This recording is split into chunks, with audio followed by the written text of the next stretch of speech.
You have a really awesome chord progression, but it still sounds kind of boring. Well, today I'm going to teach you 10 ways to add energy and basically create an entire song from scratch from just a chord progression. Chords are the backbone to any song. Any song you listen to, pretty much, there's going to be some kind of chord progression. I've been playing piano for 20 years and I've been making music for 5. And the best hack I've found to learning songs, to playing songs, to creating songs is really mastering great chord progressions and being able to make them exciting. Change the articulation. So what is articulation? It's basically how you play a chord. If I just hold it, that's one articulation. Or if I play it staccato, that sounds completely different and it's going to give a completely different vibe.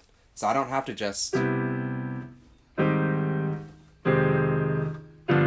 can change the articulations up. I can make it nice and long, use some pedal.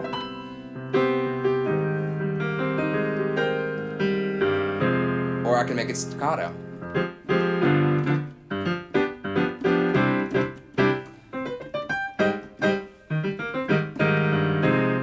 And you see I'm kind of altering. I can use both. I can use some little this and then change it up.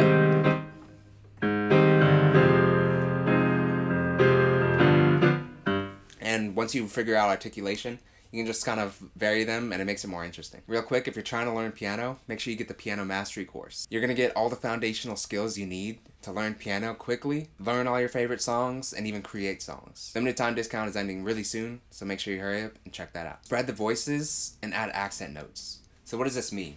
So let's say we have a regular C. So that's just kind of boring, right? But a lot of times that top note is what we hear the most. So that becomes kind of the accent note. Let's say we have a melody and I want that to be C. I can just invert this chord up like that, or even just do that.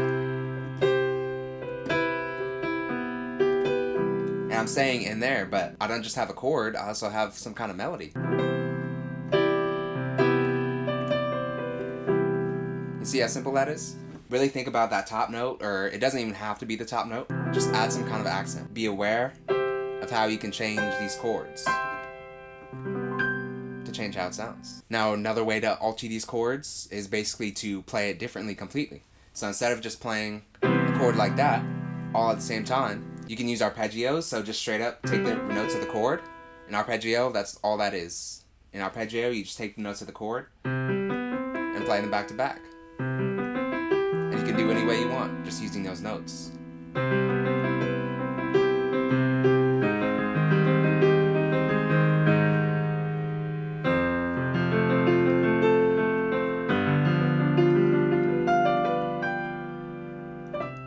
That sounds a little cooler, right?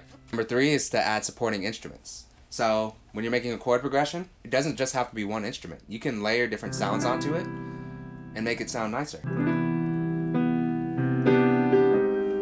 E-piano, you can add a pad. Most producers, they just automatically add some kind of pad on top of a piano or something like that, because it just makes it more interesting.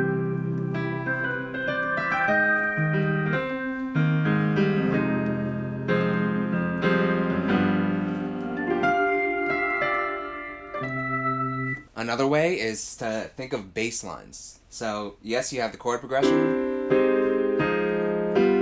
but there's going to be some kind of bass line. So you can add whatever you want.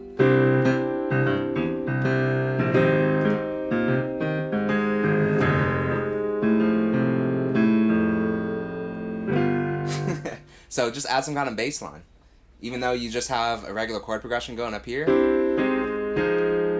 add some kind of bass line and it almost feels like an entire song.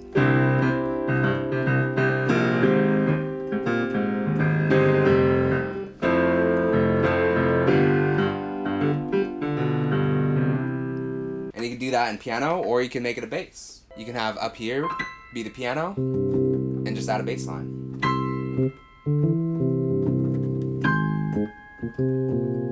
The next one is to vary the chord progression itself. So like every other repetition, you can vary it a slight bit. An example could be like resolving it only every other time. Let's do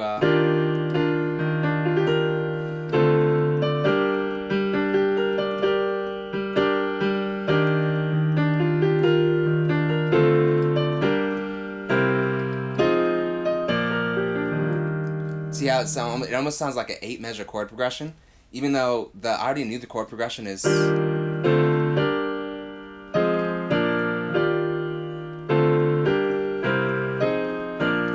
just adding, it sounds like you're doing so much, but really I just have a basic chord progression. So this is more of a production technique, but you can add different layers in different sections of the song. Let's say in the beginning of the song, it's nice and chill. And then in the chorus, you could switch to a different instrument or layer it with something else.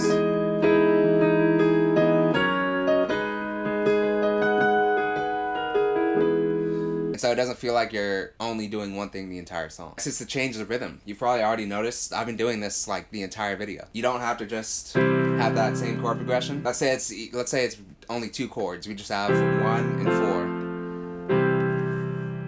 4. It doesn't have to just be chord notes. Real quick, if you're liking this video, make sure you hit like and subscribe. Really helps me know which kind of videos you're liking so I can bring more value to you guys. So this is the top way to make chords not boring. Just add some kind of rhythm. It's gonna sound really boring if I just say, right? You probably already just almost felt like clicking off the video because that was so boring. So guess what? Just add some rhythm.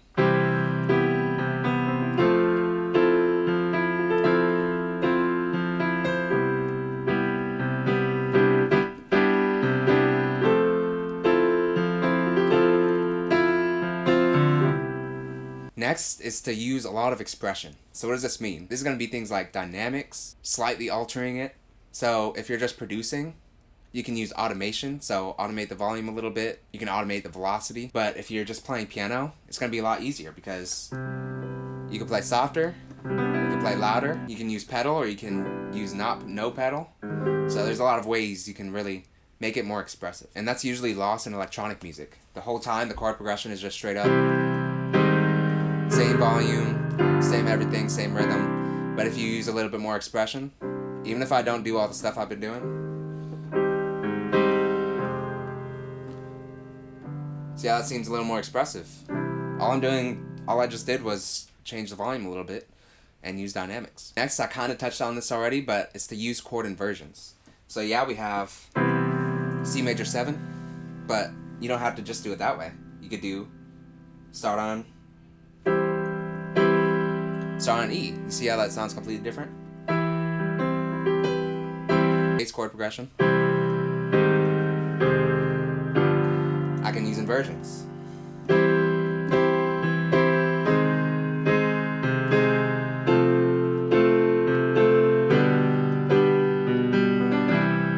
See how that sounded like a completely different chord progression, but it was the same one. And the final one, and this is what makes it really easy for me to write songs, is that you can use that chord progression and just make melodies from it. So every time I start a song, I just look at the chord progression. Let's say we've got this chord progression again. I can make a melody out of that. So we know we're in E flat. I can make some kind of melody just from those chords.